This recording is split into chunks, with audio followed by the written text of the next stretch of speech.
February 14th is more than Valentine's Day for us. It is also our 37th anniversary. Yeah, lucky for you, it's a holiday he can remember. Hey, stop it. Let me finish telling the story. You see and tell a good story, and you never let the truth get in the way if it makes it better. Yes, but people like the way I tell the story. Yes, I do too. Go ahead. We met in the summer of 1980 through mutual friends. I was graduating with my master's degree in architecture and had plans for fame and fortune. I was from California, but had moved to Atlanta and then very recently to Dallas. I had a useless degree in history and theater. It gave me a vast and eclectic knowledge of trivia, facts, and figures. I have an almost eidetic memory, and feel the need to share useless, if somewhat interesting and always apropos quotes, song lyrics, or historical fact at the drop of a hat. I am great at Trivial Pursuit and Jeopardy! As an aside, I did not write this plot. So, anyway, I danced professionally in a regional ballet company in California for a while and then got tired of starving and being sore all the time. I took a job with a 5-star hotel as an assistant customer relations manager. They moved me to San Francisco, Atlanta, and finally Dallas. Okay, Guy, your turn.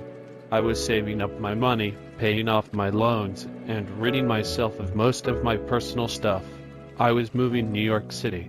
If I could make it there, I'd make it anywhere. We met when this guy came over to my best friend's apartment to get a haircut and a beard trim.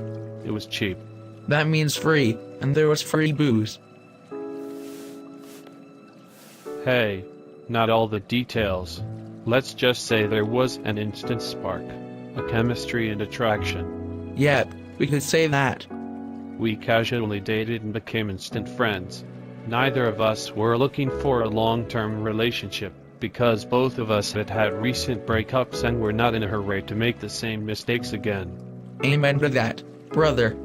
Besides, I was moving to New York and did not need the complications of a relationship. In November of 1980, the movie star cowboy became President of the United States. What was the world coming to? At Thanksgiving, I took this guy home to meet my family. That was an experience.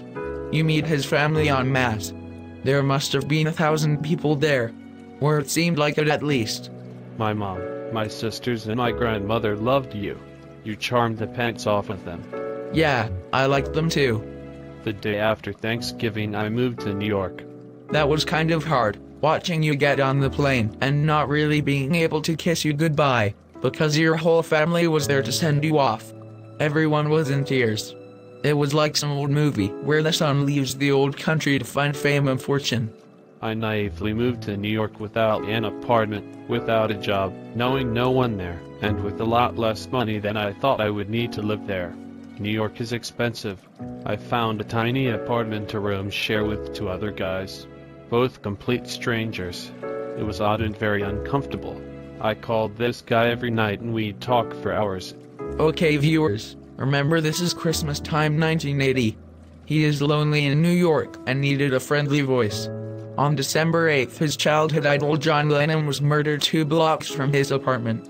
I was actually walking home from Rockefeller Center Christmas tree lighting and went past the Dakota Apartments where he lived moments after the police arrived. I did not know what happened until I got home. I was devastated. I called this guy. I took it very personally.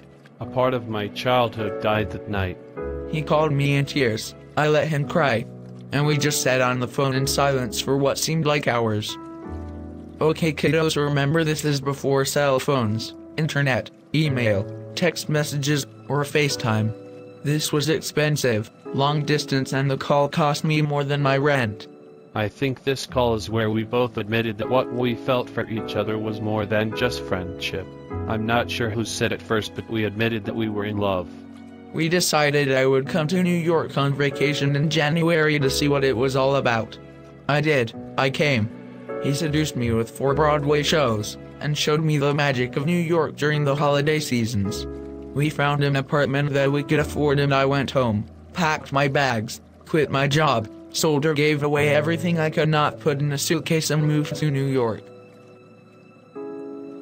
So on a cold snowing February 14th, this guy shows up on the steps of our brownstone apartment on the Upper West Side of Manhattan, frightened, cold and more than a little bit tired, but we were home. That night I ran down to the corner grocery store and bought steaks, potatoes, a can of green beans, and a bottle of Mountain Cadet Bordeaux wine from the Rothschild Vineyards. I also had to buy a can opener. We had 2 plastic plates, 2 forks and 2 knives, 1 pot, 1 small pan and no other furniture in the apartment except a Persian rug. Our Valentine tradition was born on at night. Every year on Valentine's Day, no matter where in the world we are, we recreate that dinner. We move furniture out of the way, find a rug, and have a picnic on the floor, and toast ourselves.